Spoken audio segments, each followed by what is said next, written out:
Daming tao guys.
Daming tao ngayon. Ay, hindi ka titingin ng housing. Tingin tayo. Dito kay Kano. Baka bukas pa. Diklap. Iba, tinisig ng tayo. Grabe. Pero palagay ko walang masyadong case ka, pero titingin tayo.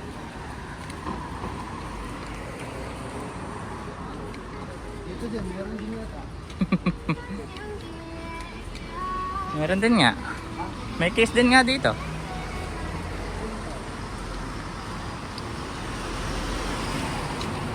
Saka din yata. Bukas pa.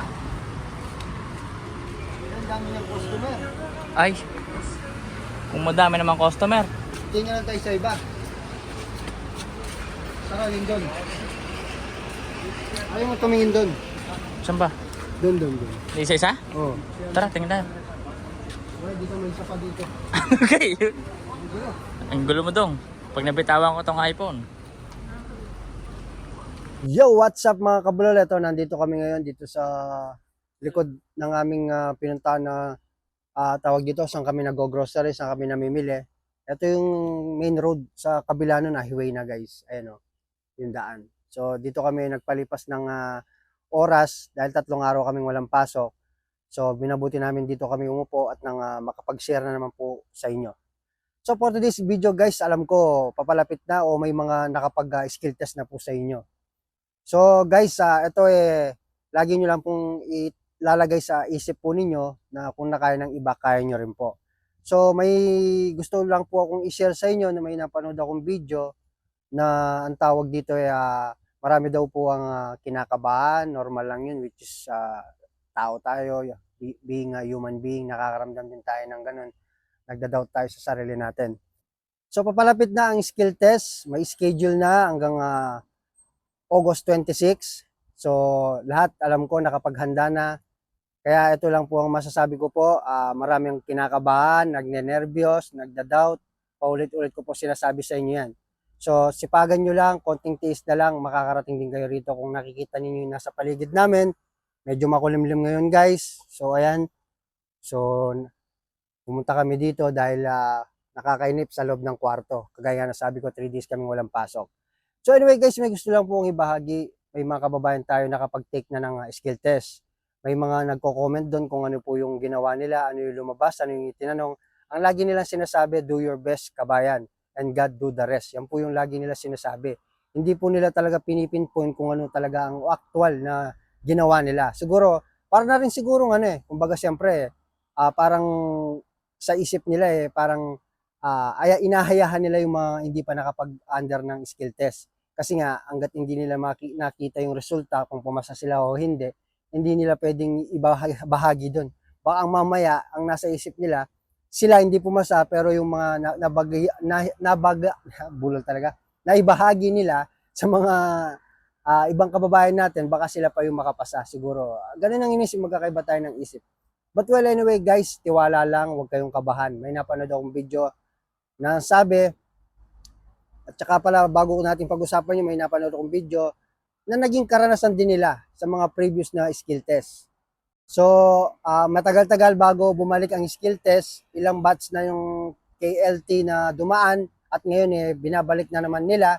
So, ang sabi nila yung skill test daw na naranasan nila, na-experience nila, kahit daw magkakapareho kayo ng sagot, pwede mo kasing i-memorize yun, iisa lang daw yung tanong nila.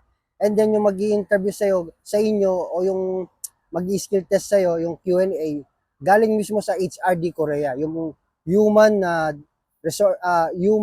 Resources Development dito sa South Korea, HRD. So mga ano yan, Koreano mag-i-interview diyan. So kailangan malakas ang boses mo, hindi daw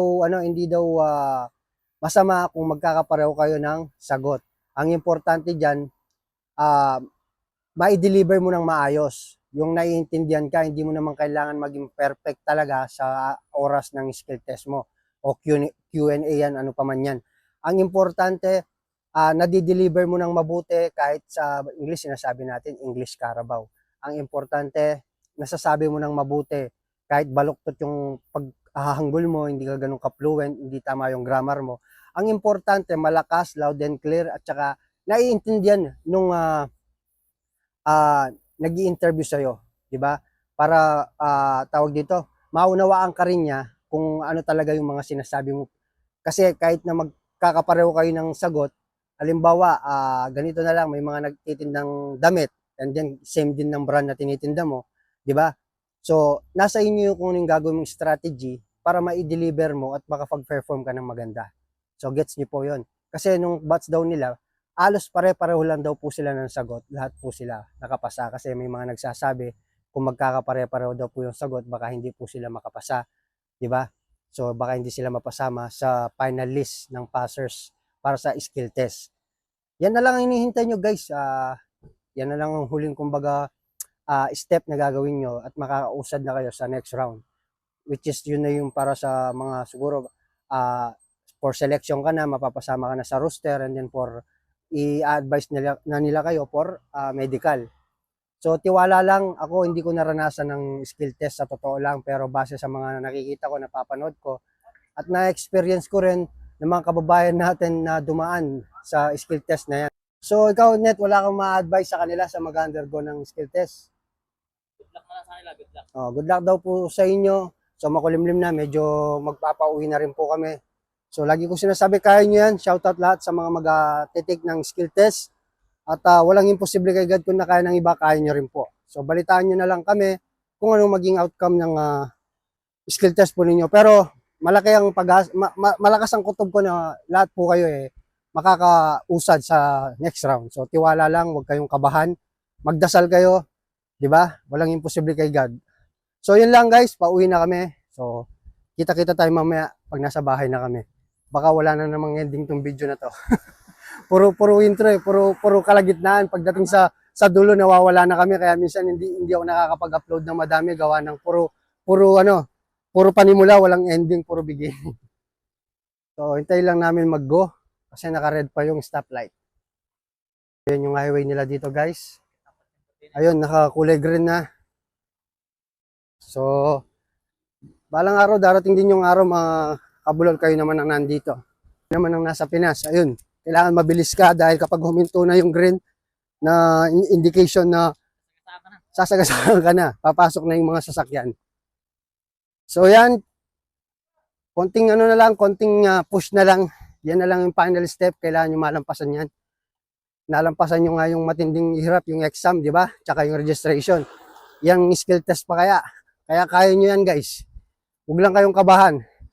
Ang importante, gwapo si Kenneth. Yun po. Yun. So, yan guys. So, maraming salamat sa patuloy na pagsubaybay. Huwag kayo sanang magsawang manood sa mga videos ni Kabulol at saka sa mga nagpapa-shoutout. Sa next video na lang, just comment down below sa ating comment section.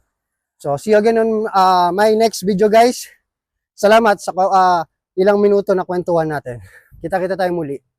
Bye-bye. And on